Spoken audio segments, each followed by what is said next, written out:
welcome back to my YouTube channel. My name is Olivia and I'm so very glad that you clicked on today's video. And as you can see by today's title, I am bringing you a reading update, just talking to you about a book I want to get into soon, some books I'm about to finish and my current thoughts, and what books I have already finished, as well as taking you guys along on decorating my Kindle and my cell phone because I got some really awesome Bookish stickers. I cannot wait to show you those things. And so without further ado, let's jump into today's video. First, I want to start on a book that I am nearly finished with. I mean, I'm at 70%, 30% left in the book to go. I have been tabbing it in my physical book and need to update it because I've been reading it on my Kindle, so I need to move all my highlights over, just soaking everything in from this author, and that is R.F. Kuang, her book, The Poppy War. You guys.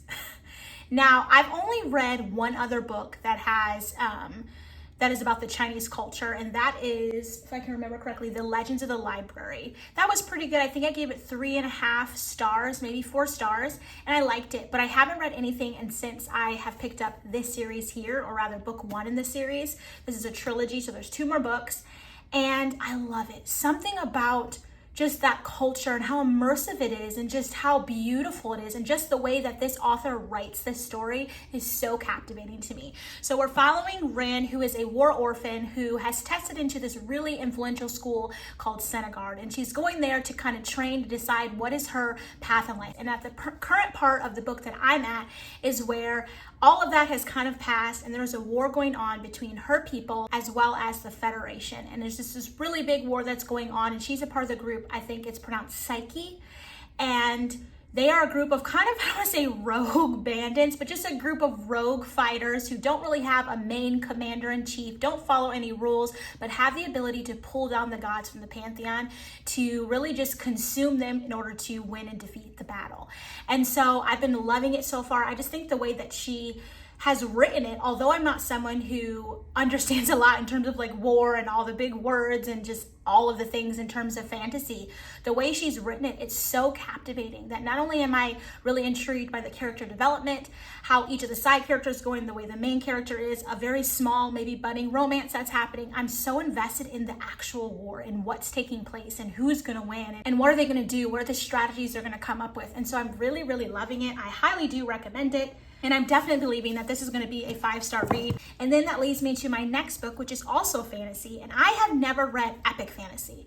I've definitely been the one to read like the romantasy, regular fantasy, like Sarah J. Maas and Laura Sebastian and Holly Black. Like that's kind of been my realm of fantasy. But epic fantasy just seems something that is just so amazing. I needed to kind of dip my toes into it. And so I've been watching a lot of YouTubers who are really fascinated and enjoy epic fantasies. And that book happens to be Mistborn by Brandon Sanderson. This was a book that all of the YouTubers that I watch who enjoy epic fantasy have like coined as one of the best series out there. He is a fantastic epic fantasy writer. And I just kind of needed to dive into that world and kind of see if I would like it. And you guys, I love it. I've also been tabbing and annotating this as well. I cannot wait to finish it. I've been reading it on my Kindle and in my physical copy. So again, I need to switch all my annotations over. But this is so good. You can tell the difference between an epic fantasy and a regular fantasy. You can just tell based on just the world building and just how intense the author is just making it, how intricate, how detailed that they have really thought about each piece. And I love that so much. And basically in this book, you're following Vin, who is also, I don't want to say a war orphan, but she's an orphan. Her and her brother kind of just were thrown to the wolves basically and joined a group of like misfit bandits, like in the underground system, thieves and stealing and like doing all these little bad crimes that they shouldn't do. And they've kind of joined this group to just get a little fine family and something kind of like you earn your keep, you steal for us, we feed you basically. And that's kind of how it's been. Well, her brother is gone and Vin has been left on her own. And she is sensing some inner turmoil just with the group she's with. She doesn't really trust them. She doesn't feel safe. And then she comes across a man named Kelsier. And he is someone who has the nationality of Ska, if I'm not mistaken, which is like the people who are being oppressed within this book. And he is kind of at a point now where he feels that the Lord Ruler, who is in charge of everyone, who is in charge of who gets treated which way, food, rations, and all of that, has kind of done enough. And he's ready to form a group of people to go against and defeat the Lord Ruler. Even the magic system that he has is based on metals. And so like, you know, an element, so iron, aluminum, and bronze, and those different elements, and like you burn them, and based on what you burn, they do something different for you. So maybe you burn one and your senses are really heightened, like your ability to see and hear is just 1,000 times more than the average person. And I just think that's so fascinating, because usually it's, you know, magic in a different realm. I've never really read magic written in this kind of form, and I really love that. It makes it really intentional, like he thought about everything as he was putting this book together, and so I love it. Definitely feel like this is also going to be a 5-star for me. I cannot wait to finish it. Obviously I'll have a book review out, possibly even a reading vlog, who knows, but so far I'm loving this. Then to dive into the next fantasy book that I am going in and reading, I am like 40% or so in this book. I'm actually listening to it on Audible. I have a physical copy and I have my Kindle Unlimited copy. I believe it's Kindle Unlimited, and I'm loving it. Oh my gosh, you guys, when I tell you, you need divine rivals in your life, I mean, you need it. This is the best enemies to lovers, just like romance type fantasy book that I just absolutely love. This is unbelievable. I think the two main characters, Roman Kit and Iris Winnow, are just very interesting. I definitely love the audiobook version, so I'm glad I'm listening to it in tandem with reading it, because the way the narrators narrate this book, it just takes it to a whole nother level. But basically we're following Iris, who is into journalism and writing, and she gets a job at this column, I believe, is like, I guess that's what you could call it, and she's working there. And then she comes across Roman Kid, her rival, who's also working at the same location as her, trying to get the columnist. They both are. They're working towards it. But Iris is having a lot of personal struggles. Like, she's having issues with her mom. Her brother is off at the war. She's just struggling. And then she gets some tragic news and decides to just kind of pull back from everything, leave, and go to the war to be a war correspondent, to kind of meet and figure out where her brother is, and just meet people, write their stories, and be just in the middle of the action. And Roman is kind of disappointed in that. He's kind of upset, so there's a little bit of a conflict in the book, but basically that's where I've left off, is as Iris is on her own journey. She has left Roman and his little columnist job behind, and is just focusing on finding her brother and seeking out answers and truth and facts about the war that's going on. And I think it's beautiful. And another element that I really love in this book is that she has this typewriter that is like linked to other typewriters. And so she's been corresponding back and forth with someone and just getting a lot of help in this journey that she's on, of just like getting answers and direction and just comfort, because she feels so alone and she's on a really perilous journey. And so I just love it so much. Cannot wait to finish it. Again, I definitely believe this is going to be a 5-star for me. I feel like almost all the books that I'm reading right now are going to probably be about 5 stars. And so I recommend it. Obviously, when I finish it, you'll know for sure, but this is just so good so far. And then to dive into a book I recently finished, which I will be having a book review reading vlog coming out to you after this video goes live. So just stay tuned, probably a few days after that.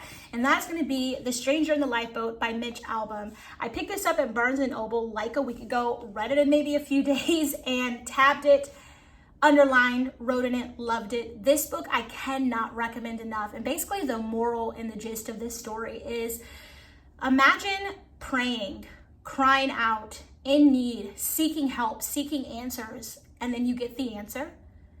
The prayer has been answered, the direction, the path, the help, the rescue has finally come, but it's come in a form that you're not really happy about. It's come in a form that you didn't really expect. It's not as extravagant as you would have thought, as big and bad as you would have thought it would have been, because the situation is just so intense. How could the answer be so small and average?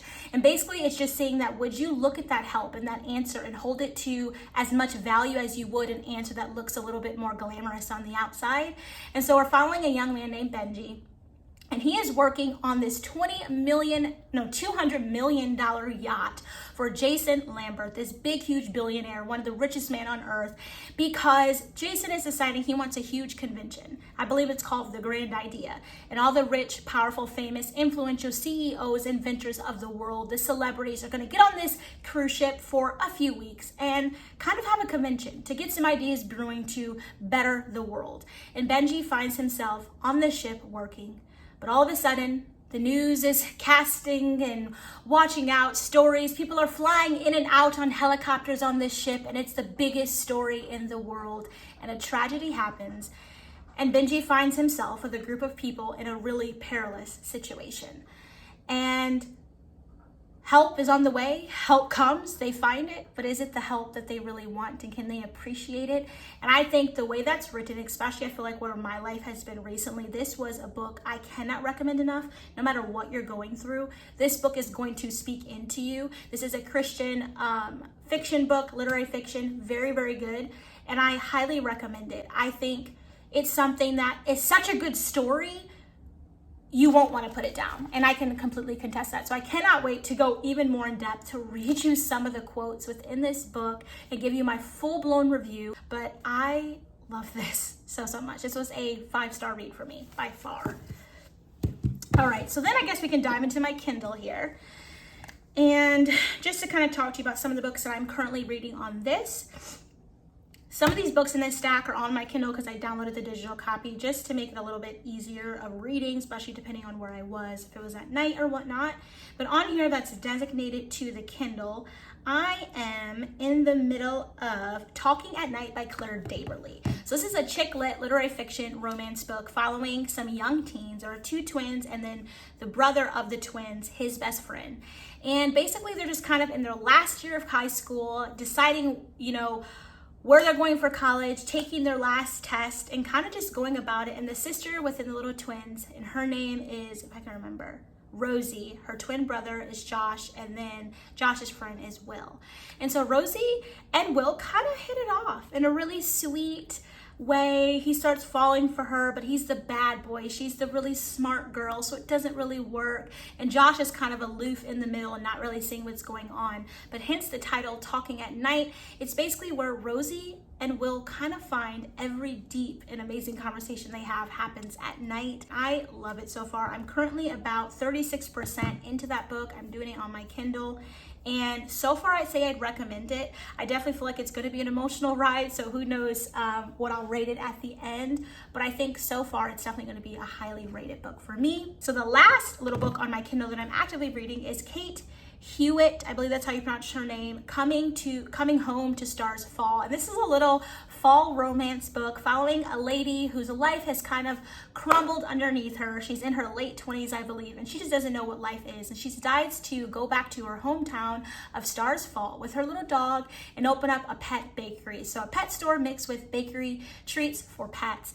And across the street happens to be this grumpy bookstore owner, which I cannot remember the name for the life of me, but he's across the street and they hit it off on the wrong foot just to begin with. And so basically that's where I'm at. It's just saying that little enemies to lovers, grumpy sunshine romance come and evolve together. And that's going to complete in terms of my Kindle. With audiobooks right now, I'm listening to The Divine Rivals, obviously. I'm listening to The Cider Shop Rules, which is another fall book. It's a cozy mystery, nearly done with that. Just something to kind of listen to throughout the fall. No really true intentions or hopes or plans with this book, but I am liking it. And it's basically where the pumpkin patch owner has been murdered and they're trying to figure out who did it. And then the last audiobook that I'm listening to is 5-Star Stranger. Now, this is an accidental Audible credit purchase. I was previewing it the first 5 minutes. You know how you do when you're on Audible to see if you like how the narration sounds. And I must have been just holding my phone doing other things. And when I looked back down, I had the email from Audible saying, or Amazon or whatever, thank you so much for purchasing the book. It's now in your library.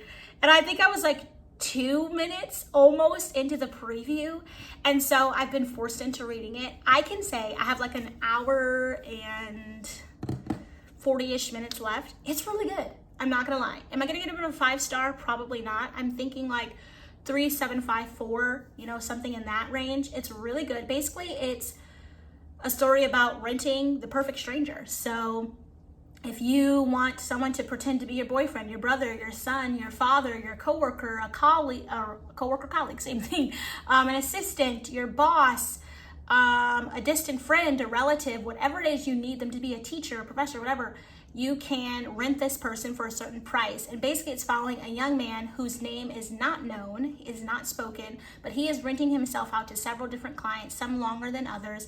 And he's having an internal conflict and kind of just feeling like maybe the reason he's doing this is trying to mend and make up for relationships he's had in the past that he feels like he was inadequate with. And so making the people who are renting him as happy as he can be feels like he's almost like mending that brokenness that he felt that he had in the past. And so far it's really good. It's definitely at a part now where I feel like it's high stakes, almost a little suspense feeling of like, it's either now or never, really have to cover your bases.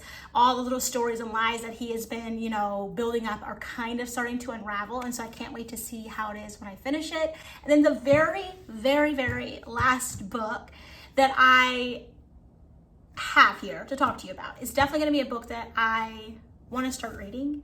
I'm thinking maybe after I finish the Poppy War, just so I'm not reading so many fantasies at once. But I started the Sarah J. Maas Throne of Glass series like last year sometime, I think, probably the year before that. Assassin's Blade was life. Oh my gosh, life. And I highly recommend you read it first. Don't read it in the middle. Don't read it at the end. No. Read it first. You need it. It really builds up the main character, Selena, and just lets you understand why she's so freaking amazing, why is she the best female main character written to date, and why and who she is, and just her her character, her moral standards, just like what she is and what she embodies. You need that book first. Absolutely loved it. 5-star, 10-star, amazing. And then I read Throne of Glass, which was just really directly following the end of Assassin's Blade, which I absolutely love that the author does that, because it's hard to like pick up a book and it's like not starting off where you left off. And I think that's just amazing. And so in the second book, we watched it. I read that. That was just amazing. And then I decided to pick up the third book, which is The Crown of Midnight. And I spoiled it for myself. I got to chapter 5, like the beginning or the end of last year, and I had to look up something on Google and spoiled it for myself and vowed I wouldn't read it till I forgot, and I have forgotten. So it is now over a year later, or exactly a year, and I want to pick up The Crown of Midnight, which is technically for me book number 3, potentially for you book number 2.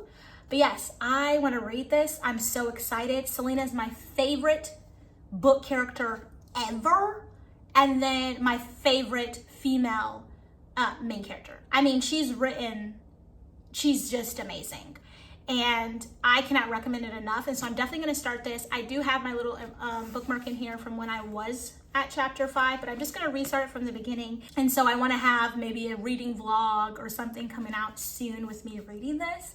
But yeah, that's kind of going to conclude all of the reading updates I have here. Everything you can see except for obviously the audiobooks. But my reading is going well. I'm definitely a person who is a mood reader. I love multiple books open at a time just based on how I feel. I even have some other ones that I kind of just read as I feel, and so I'm not going to mention them here. But we're going to dive into me decorating my Kindle and my cell phone with some new fun Bookish stickers.